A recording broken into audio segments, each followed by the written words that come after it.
प्रकरण 7 प्लवनशील संत। कल रात एक सभा में मैंने एक योगी को जमीन से कई फुट ऊपर हवा में ठहरे हुए देखा। मेरा मित्र उपेंद्र मोहन चौधरी बड़े ही प्रभावशाली ढंग से बोल रहा था। मैंने उत्साहपूर्ण मुस्कान के साथ कहा, शायद मैं उनका नाम बता सकता हूँ। कहीं वे अपर सर्क्युलर रोड के भादुड़ी महाशय तो नहीं थे? उपेंद्र ने स्वीकृति में सिर हिलाया। यह बात मुझे पहले ही ज्ञात है। यह देखकर उसका चेहरा थोड़ा उतर गया। संतों के बारे में मेरी जिज्ञासा से मेरे सभी मित्र भली भांति परिचित थे। कोई नई जानकारी मिलते ही मुझे उनके पीछे लगा देने में उन्हें बड़ा आनंद आता था। ये योगी महाराज मेरे घर के इतने निकट रहते हैं कि मैं प्रायः उनसे मिलने जाता हूँ। मेरे इस कथन से उपेंद्र के चेहरे पर उत्सुकता के भाव उमड़ते देख मैंने उसे और भी बातें बताना शुरू कर दिया। उनके कई चमत्कार मैंने देखे हैं। पतंजलि प्रणीत प्राचीन अष्टांग योग के विभिन्न प्राणायाम विधियों में वे निष्णात हैं। एक बार भादुड़ी महाशय ने मेरे सामने भस्त्रिका प्राणायाम इतनी जोर से किया कि लगा मानो उस कमरे में सचमुच का तूफान आ गया हो। फिर उन्होंने गर्जन करते श्वासोच्छ्वास को बंद कर दिया और फिर वे अति चेतना की एक उच्च अवस्था में निश्चल बैठे रहे। तूफान के बाद शांति का वातावरण इतना प्रभावपूर्ण था कि उसे कभी भुलाया नहीं जा सकता। मैंने सुना है कि वे कभी घर से बाहर नहीं निकलते। उपेंद्र के स्वर में कुछ अविश्वसनीयता झलक रही थी। वास्तव में ये सच है। विगत 20 वर्षों से वे घर के भीतर ही रहते आए हैं। केवल हमारे पर्व त्योहारों के अवसर पर वे स्वयं ही लगाए इस नियम को थोड़ा ढीला करते हैं। जब वे अपने ही अहाते में स्थित सामने की पगडंडी तक जाते हैं, वहां पर भिखारी जमा हो जाते हैं, क्योंकि संत भादुड़ी अपने दयाद्र हृदय के लिए प्रसिद्ध हैं। गुरुत्वाकर्षण के नियम को ठुकराकर वे हवा में कैसे रह पाते हैं? कुछ प्राणायामों के अभ्यास से योगियों के शरीर की जड़ता नष्ट हो जाती है। तब उनका शरीर हवा में उड़ जाता है या फिर मेंढक की तरह यहाँ से वहाँ फुदकने लगता है। जो संत योगाभ्यास नहीं करते वे भी ईश्वर के प्रति तीव्र भक्ति की अवस्था में हवा में ऊपर उठते पाए गए हैं। इस संत के विषय में मैं अधिक जानना चाहता हूँ। क्या तुम उनकी सायंकालीन सभाओं में जाते हो? उपेंद्र की आंखें कौतूहल से चमक रही थी। हाँ, मैं प्रायः जाता हूँ। उनके उपदेशों में विद्यमान विनोदपूर्ण चुटकियों और हास परिहास में मुझे बड़ा मजा आता है। कभी कभी मेरे लंबे अट्ठास से सभा की गंभीरता भंग हो जाती है। भादुड़ी महाशय तो उसका बुरा नहीं मानते, किंतु उनके शिष्य खा जाने वाली नजरों से मेरी ओर देखते हैं। उस दिन दोपहर को स्कूल से घर लौटते समय मैं भादुड़ी महाशय के एकांत निवास के पास गुजर रहा था तो उनका दर्शन करने की इच्छा हो गई। जनसाधारण के लिए उनका दर्शन दुर्लभ था। निचली मंजिल पर अकेला रहने वाला उनका एक शिष्य इस बात का ध्यान रखता था कि उनके एकांत में खलल न पड़े। यह शिष्य कुछ ज्यादा ही अनुशासन प्रिय था। उसने मुझसे पूछा कि क्या मैंने भेंट के लिए पहले से समय लिया हुआ है। उसके गुरुदेव उसी समय वहां आ पहुंचे और उन्होंने मुझे अविलंब बाहर निकाल दिए जाने से बचा लिया। मुकुंद, जब भी आना चाहे उसे आने दिया करो। संतवर की आंखें चमक उठी। एकांत का मेरा नियम मेरी अपनी सुविधा के लिए नहीं बल्कि लोगों की सुविधा के लिए है। संसारी लोगों को उनके मोह जाल को तहस नहस कर देने वाली स्पष्टवादिता अच्छी नहीं लगती। संत न केवल दुर्लभ होते हैं बल्कि वे लोगों को व्याकुल भी कर देते हैं। शास्त्र पुराणों में भी वे प्राय जनसाधारण को विह्वल करते पाए जाते हैं। मैं भादुड़ी महाशय के पीछे पीछे ऊपरी मंजिल पर स्थित उनके अत्यंत सादे कक्ष में जा पहुंचा, जहाँ से वे शायद ही कभी बाहर निकलते थे। संसार के क्षुद्र उत्तेजनाओं के तीव्र गति से नित्य बदलते चित्रों की ओर संतजन प्रायः कोई ध्यान नहीं देते। केवल युग युगांतर में स्थिर हुए कालजयी सत्यों पर उनका ध्यान केंद्रित रहता है। संतों के समकालीन लोग केवल उनके संकीर्ण वर्तमान के लोग ही नहीं होते। महर्षि, जहाँ तक मैं जानता हूँ, आप पहले ऐसे योगी हैं जो हमेशा घर के अंदर ही रहते हैं। भगवान कभी कभी अपने संतों को अप्रत्याशित परिस्थितियों में डाल देते हैं कि कहीं हम यह न सोचे कि हम संतों को एक विशिष्ट नियम की चौखट में बिठा सकते हैं। आरोग्य और शक्ति से ओतप्रोत अपना शरीर उन्होंने पद्मासन में स्थिर किया। उनकी आयु 70 और 80 के बीच थी, परंतु आयु या निष्क्रिय जीवन पद्धति का कोई अप्रिय लक्षण उनके शरीर पर नहीं था। उनका सुगठित एवं सीधा शरीर प्रत्येक दृष्टि से आदर्श स्वरूप था। उनका मुखमंडल पुराणों में वर्णित ऋषियों के समान था। भव्य मस्तक, भरपूर दाढ़ी, शांत आंखें, सदैव ईश्वर की सर्वव्यापकता पर स्थिर, वे सदैव दृढ़ता के साथ सीधे सीधे बैठते थे। हम दोनों ध्यानस्थ हो गए। 1 घंटे के बाद उनके सौम्य वाणी ने मुझे जगा दिया। तुम प्राय ध्यान लगाते हो, परंतु क्या तुम्हें कुछ अनुभव हुआ है? वे मुझे ध्यान से अधिक ईश्वर से प्रेम करने का स्मरण दिला रहे थे। साधन को ही साध्य समझ लेने की भूल मत करना। उन्होंने मुझे कुछ आम दिए। अपने गंभीर स्वभाव में भी मुझे हमेशा ही आनंदित करने वाली अपनी विनोद बुद्धि को प्रकट करते हुए उन्होंने कहा, साधारणतया लोगों को ध्यान योग से जलपान अधिक अच्छा लगता है। योग के विषय में उनकी इस शब्द क्रीड़ा को सुनकर मैं ठहाके लगाकर हंसने लगा। क्या हंसी है तुम्हारी? उनकी दृष्टि में वात्सल्यपूर्ण चमक प्रकट हुई। उनका अपना चेहरा सदैव गंभीर ही रहता था, परंतु उसमें भी परमानंदपूर्ण मुस्कुराहट की झलक होती थी। उनके विशाल कमल नयनों में सदैव एक दिव्य हंसी छिपी होती थी। वे पत्र सुदूर स्थित अमेरिका से आए हैं।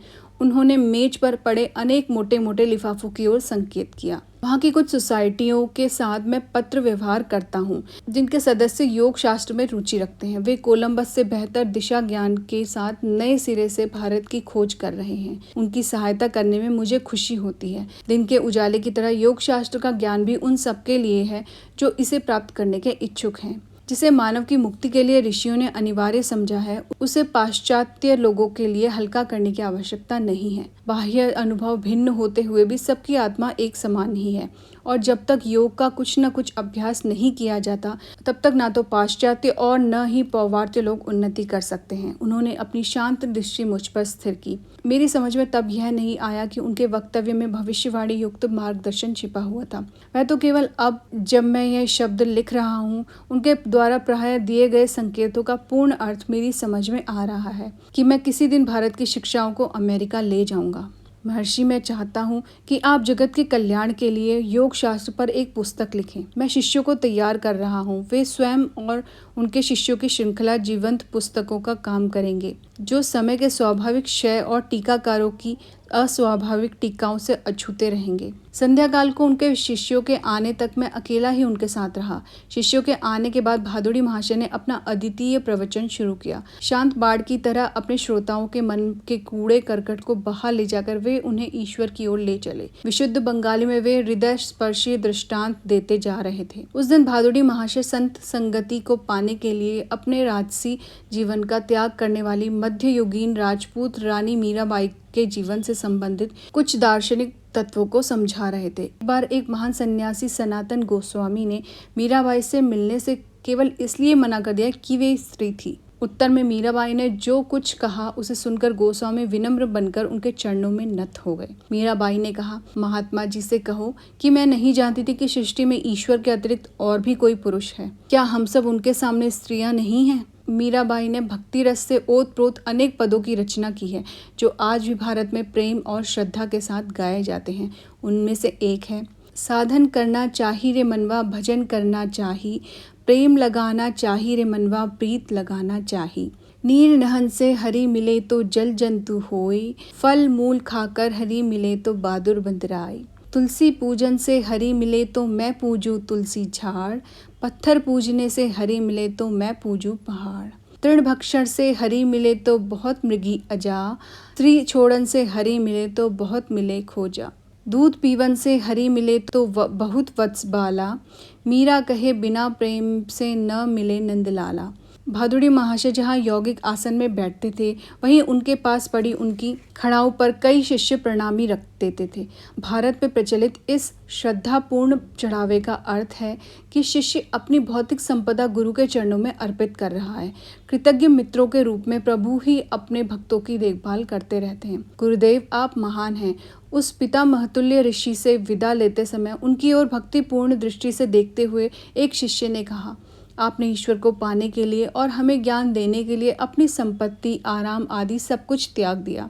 यह सर्वविदित था कि भादुड़ी महाशय ने बचपन में ही विशाल पैतृक संपत्ति को त्याग दिया था, जब उन्होंने अनन्य भाव से योग मार्ग में पदार्पण किया। तुम ठीक उल्टी बात बोल रहे हो। भादुड़ी महाशय के मुखार विंद पर भत्सरना के अत्यंत सौम्य भाव प्रकट हुए। मैंने तो अंतहीन आनंद का विराट साम्राज्य प्राप्त करने के लिए कुछ थोड़े से रुपये और कुछ तुच्छ सुख विलासों को छोड़ दिया। फिर मैंने कोई त्याग कहाँ किया है, और इस निधि को बांटने में जो आनंद मिल सकता है उसका मुझे ज्ञान है। इसे क्या त्याग कहा जा सकता है? अल्पदृष्टि वाले सांसारिक जन ही वास्तव में सच्चे त्यागी हैं। वे अद्वितीय दिव्य संपत्ति को संसार के मुट्ठी भर तुच्छ खिलौनों के लिए त्याग देते हैं। त्याग की इस लोक विरुद्ध व्याख्या को सुनकर मेरी हंसी छूट गई, जिसमें किसी भी भिक्षुक संत को तो कुबेर का मुकुट पहनाया जाता है और धन गर्भित करोड़पतियों को अनभिज्ञ शहीद बना दिया जाता है। विधि का विधान हमारे भविष्य की योजना किसी भी बीमा कंपनी से अधिक अच्छी तरह बनाता है। उनके ये निष्कर्षात्मक शब्द उनकी अपनी श्रद्धा का अनुभव सिद्ध धर्म थे।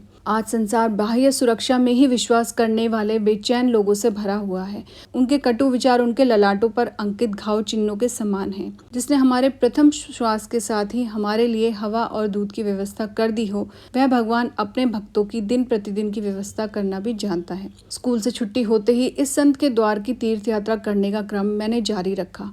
आंतरिक उत्साह के साथ वे अनुभव लाभ में मेरी सहायता करते रहे। एक दिन वे मेरे घर से दूर राम मोहन राय रोड पर रहने के लिए चले गए। उनके श्रद्धालु शिष्यों ने उनके लिए वहां नागेंद्र मठ नाम से एक नया आश्रम बना दिया था।